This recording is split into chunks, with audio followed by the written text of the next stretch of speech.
ಎಲ್ರಿಗೂ ನಮಸ್ಕಾರ. ಇಂದಿನ ಈ ವಿಶೇಷ ವಿವರಣೆಗೆ ಸ್ವಾಗತ. ನಾವು ಇವತ್ತು ಬೈಬಲ್ನಲ್ಲಿರೋ ದಾನಿಯೇಲನ ಪುಸ್ತಕದಲ್ಲಿನ ಒಂದು ಬಹಳ ಹಳೆಯ, ಅಷ್ಟೇ ಸಂಕೀರ್ಣವಾದ ಒಗಟನ್ನು ಬಿಡಿಸೋ ಪ್ರಯತ್ನ ಮಾಡಲಿದ್ದೇವೆ. ಇದು ಎಂಥ ಪ್ರವಾದನೆ ಅಂದ್ರೆ ಇತಿಹಾಸದ ಅಂತ್ಯವನ್ನೇ ಲೆಕ್ಕಾಚಾರ ಮಾಡೋಕೆ ಹೊರಟಿದೆ. ಬನ್ನಿ ಇದರ ಆಳಕ್ಕೆ ಇಳಿದು ನೋಡೋಣ. ಸರಿ, ಮೊದಲು ನೇರವಾಗಿ ಮೂಲ ಪಠ್ಯವನ್ನೇ ನೋಡೋಣ. ನಿನ್ನ ಜನರಿಗೂ ನಿನ್ನ ಪವಿತ್ರ ನಗರಕ್ಕೂ 70 ವಾರಗಳನ್ನು ನಿಗದಿಪಡಿಸಲಾಗಿದೆ ಅಂತ ಹೇಳುತ್ತೆ. ನೋಡಿ, ಈ ಒಂದು ವಾಕ್ಯವೇ ನಮ್ಮ ಇವತ್ತಿನ ವಿಶ್ಲೇಷಣೆಯ ಕೇಂದ್ರಬಿಂದು. ಇದು ಸುಮ್ಮನೆ ಹೇಳಿದ ಮಾತಲ್ಲ, ಬದಲಿಗೆ ಶತಮಾನಗಳಷ್ಟು ವಿಸ್ತಾರವಾದ ಒಂದು ದೈವಿಕ ಟೈಮ್ಲೈನ್ನ ಹಾಗೆ ಕಾಣಿಸುತ್ತೆ. ಈ ಪ್ರವಾದನೆಯನ್ನ ಅರ್ಥ ಮಾಡಿಕೊಳ್ಳೋದು ಅಂದ್ರೆ ಒಂದು ದೊಡ್ಡ ಪಜಲ್ ಬಿಡಿಸಿದ ಹಾಗೆ. ಇದರಲ್ಲಿ ಕೆಲವು ಪ್ರಮುಖ ವಿಚಾರಗಳಿವೆ. ಆ ವಿಚಾರಗಳನ್ನ ನಾವು ಹೇಗೆ ನೋಡ್ತೀವೋ ಅದರ ಮೇಲೆ ಇಡೀ ಲೆಕ್ಕಾಚಾರದ ಫಲಿತಾಂಶವೇ ನಿಂತಿದೆ. ಹಾಗಾದ್ರೆ ಆ ಪ್ರಮುಖ ವಿಚಾರಗಳು ಯಾವುವು? ಈ ಒಗಟನ್ನ ಬಿಡಿಸೋಕೆ ನಮಗೆ 3 ಕೀಲಿಕೈಗಳು ಬೇಕು. ಮೊದಲನೇದು ಕ್ಯಾಲೆಂಡರ್, ಅಂದ್ರೆ ಯಾವ ಥರದ ವರ್ಷದ ಲೆಕ್ಕ ಹಿಡಿಬೇಕು. ಎರಡನೇದು ಈ ಕೌಂಟ್ಡೌನ್ ಸುಲುವಾಗೋದು ಯಾವಾಗ, ಆ ಸ್ಟಾರ್ಟಿಂಗ್ ಪಾಯಿಂಟ್ ಯಾವುದು. ಮತ್ತು ಮೂರನೇದು ಎಲ್ಲಕ್ಕಿಂತ ನಿಗೂಢವಾದ ಆ ಕೊನೆಯ ವಾರ, ಅದು ಇತಿಹಾಸದಲ್ಲಿ ಎಲ್ಲಿ ಬರುತ್ತೆ. ಬನ್ನಿ ಈ 3 ಪ್ರಶ್ನೆಗಳ ಉತ್ತರ ಹುಡುಕ್ತಾ ಹೋಗೋಣ. ನಮ್ಮ ಮೊದಲ ಚಾಲೆಂಜ್ ಕ್ಯಾಲೆಂಡರ್. ಇದು ಕೇಳೋಕೆ ಸಿಂಪಲ್ ಅನ್ಸುತ್ತೆ, ಆದರೆ ಬೈಬಲ್ನ ಪ್ರವಾಚನೆಗಳಲ್ಲಿ ಬಳಸೋ ವರ್ಷ ಅನ್ನೋ ಪದ ನಾವು ಇವತ್ತು ಬಳಸೋ ಸೌರ ವರ್ಷಕ್ಕಿಂತ ಬೇರೆ ಇರ್ಬೋದು. ಹಾಗಾದ್ರೆ ಈ ಪ್ರವಾಚನೆಯಲ್ಲಿ ಹೇಳಿರೋ 1 ವರ್ಷ ಅಂದ್ರೆ ಎಷ್ಟು ದಿನ? ಇಲ್ಲಿಂದಾನೇ ವಿಷಯ ತುಂಬಾನೇ ಇಂಟ್ರೆಸ್ಟಿಂಗ್ ಆಗೋದು. ಒಂದು ಕಡೆ 360 ದಿನಗಳ ಪ್ರವಾದನ ವರ್ಷ ಇದೆ, ಇನ್ನೊಂದು ಕಡೆ ನಾವೆಲ್ಲ ಬಳಸೋ 365.24 ದಿನಗಳ ಸೌರ ವರ್ಷ. ಈ ಸಣ್ಣ ವ್ಯತ್ಯಾಸ ಶತಮಾನಗಳ ಲೆಕ್ಕಾಚಾರದಲ್ಲಿ ತುಂಬಾನೇ ದೊಡ್ಡಾಗುತ್ತೆ. ಈ ಗಣಿತದ ವ್ಯತ್ಯಾಸವನ್ನ ನಾವು ಗಮನಕ್ಕೆ ತಗೊಳ್ಳಿಲ್ಲ ಅಂದ್ರೆ ನಮ್ಮ ಇಡೀ ಲೆಕ್ಕವೇ ತಪ್ಪಾಗುತ್ತೆ. ಹಾಗಾದ್ರೆ ಈ ಎಲ್ಲ ಲೆಕ್ಕಾಚಾರದ ನಂತರ ನಮಗೆ ಸಿಕ್ಕಿರೋ ಮುಖ್ಯವಾದ ಅಂಶ ಏನು ಗೊತ್ತಾ? ಪ್ರವಾದನೆಯಲ್ಲಿ ಹೇಳಿರೋ 483 ವರ್ಷಗಳು ನಮ್ಮ ಇವತ್ತಿನ ಕ್ಯಾಲೆಂಡರ್ಗೆ ಹಾಕಿದಾಗ ಅದು ಕೇವಲ 476 ವರ್ಷ ಆಗುತ್ತೆ. ಅಂದ್ರೆ ಸುಮಾರು 7 ವರ್ಷಗಳ ವ್ಯತ್ಯಾಸ.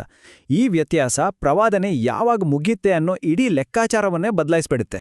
ನೋಡಿ, ಈ ಒಂದು ಸಣ್ಣ ಆಯ್ಕೆ ನಾವು 360 ದಿನಗಳ ವರ್ಷವನ್ನ ಬಳಸ್ತೀವೋ ಅಥವಾ 365 ದಿನಗಳ ವರ್ಷವನ್ನ ಬಳಸ್ತೀವೋ ಅನ್ನೋದು ಹಲವಾರು ಬೇರೆ ಬೇರೆ ಟೈಮ್ಲೈನ್ಗಳನ್ನು ಸೃಷ್ಟಿ ಮಾಡುತ್ತೆ.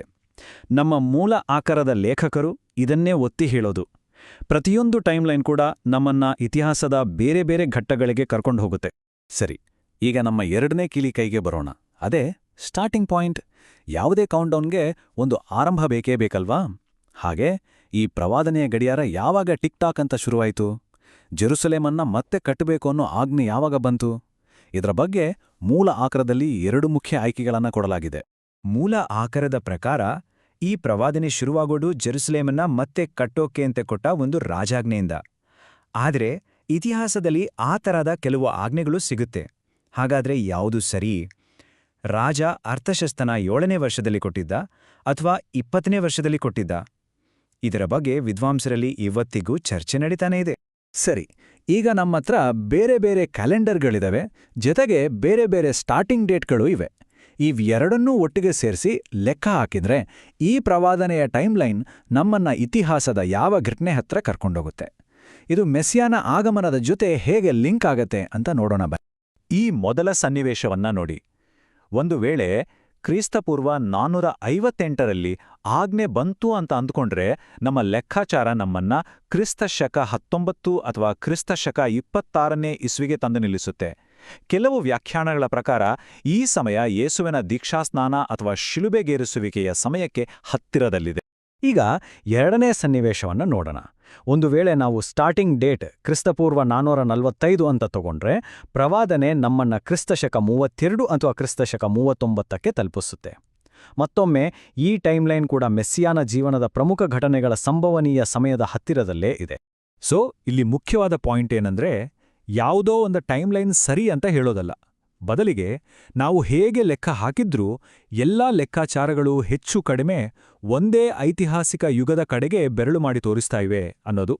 ಇದು ನಮ್ಮನ್ನು ಈ ಪ್ರವಾದನೆಯ ಅತಿ ದೊಡ್ಡ ಒಗಟಿನ ಹತ್ರ ಕರ್ಕೊಂಡು ಬರುತ್ತೆ. 70 ವಾರಗಳಲ್ಲಿ 69 ವಾರಗಳು ಮುಗ್ದು ಹೋಗಿದ್ರೆ ಇತಿಹಾಸ ಯಾಕೆ ಇನ್ನೂ 2000 ವರ್ಷಗಳಿಂದ ನಡೀತಾನೇ ಇದೆ? ಆ ಕೊನೆಯ 1 ವಾರ ಎಲ್ಲಿ ಹೋಯ್ತು? ಈ ಪ್ರಶ್ನೆಗೆ ಉತ್ತರವಾಗಿ ಮೂಲ ಆಕರವು ಗ್ಯಾಪ್ ಥಿಯರಿ ಅಥವಾ ಅಂತರ ಸಿದ್ಧಾಂತ ಅನ್ನೋ ಒಂದು ಕಾನ್ಸೆಪ್ಟನ್ನ ನಮ್ಮುಂದಿಡುತ್ತೆ. ಇದರ ಪ್ರಕಾರ 69ನೇ ವಾರ ಮುಗಿದ ಮೇಲೆ ಆ ಪ್ರವಾದನೆಯ ಗಡಿಯಾರ ತಾತ್ಕಾಲಿಕವಾಗಿ ನಿಂತೋಗಿದೆ, ಒಂದು ದೊಡ್ಡ ಪಾಸ್ ಬಟನ್ ಒತ್ತಿದ ಹಾಗೆ. ಈ ಚಿತ್ರಣ ನೋಡಿ. ಇದು ಇಡೀ ಸಿದ್ಧಾಂತವನ್ನ ಸರಳವಾಗಿ ವಿವರಿಸ್ತೆ. ಮೊದಲ 69 ವಾರಗಳು ಅಂದ್ರೆ ಆಜ್ಞೆಯಿಂದ ಮೆಸ್ಸಿಯಾನವರೆಗೆ ಅದು ಮುಗಿದು ಹೋದ ಇತಿಹಾಸ. ಆ ಕೊನೆ 70ನೇ ವಾರ ಅದು ಇನ್ನೂ ಭವಿಷ್ಯದಲ್ಲಿದೆ. ಆದರೂ ಇವೆರಡಾ ನಡುವೆ ನಾವು ಈಗ ಬದುಕ್ತಿರುವ ಸುಮಾರು 2000 ವರ್ಷಗಳಿಗೂ ಹೆಚ್ಚಿನ ಈ ಚರ್ಚ್ ಯುಗ ಅನ್ನೋ ಒಂದು ದೊಡ್ಡ ಗ್ಯಾಪ್ ಇದೆ. ಹಾಗಾದ್ರೆ ಆ ಅಂತಿಮ 7 ವರ್ಷಗಳ ಅವಧಿ ಅಂದ್ರೆ 70ನೇ ವಾರ ಶುರುವಾದಾಗ ಏನೆಲ್ಲ ಆಗ್ಬಹುದು? ಮೂಲ ಆಕರವು ಆ ಸಮಯದಲ್ಲಿ ನಡೆಯಲಿರುವ ಕೆಲವು ಬಹಳ ನಾಟಕೀಯ ಘಟನೆಗಳ ಒಂದು ಪಟ್ಟಿಯನ್ನೇ ಕೊಡುತ್ತೆ. ಹಾಗಾಗಿ ಇದರ ತೀರ್ಮಾನ ಏನು ಅಂದ್ರೆ, ಈ ಕೊನೆಯ ವಾರ ಕೇವಲ ಮುಂದಿನ ಚಾಪ್ಟರ್ ಅಲ್ಲ, ಬದಲಾಗಿ ಇದು ಇಡೀ ಇತಿಹಾಸದ ಪುಸ್ತಕದ ಕೊನೆಯ ಫೈನಲ್ ಚಾಪ್ಟರ್. ಇದು ಮಾನವ ಇತಿಹಾಸದ ಕ್ಲೈಮ್ಯಾಕ್ಸ್ಗಾಗಿ ಮೀಸಲಾಗಿಟ್ಟಿರೋ ಸಮಯ. ಕೊನೆಯದಾಗಿ ಈ ಇಡೀ ವಿಶ್ಲೇಷಣೆ ನಮ್ಮ ಮನಸ್ಸಲ್ಲಿ ಒಂದು ಮುಖ್ಯವಾದ ಪ್ರಶ್ನೆಯನ್ನು ಮೂಡಿಸುತ್ತೆ.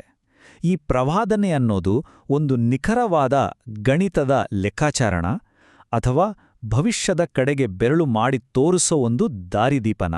ಬಹುಶಃ ಅದು ಎರಡೂ ಆಗಿರಬಹುದು. ಯೋಚನೆ ಮಾಡಿ. ಈ ವಿವರಣೆಯನ್ನು ನೋಡಿದ್ದಕ್ಕಾಗಿ ಧನ್ಯವಾದಗಳು.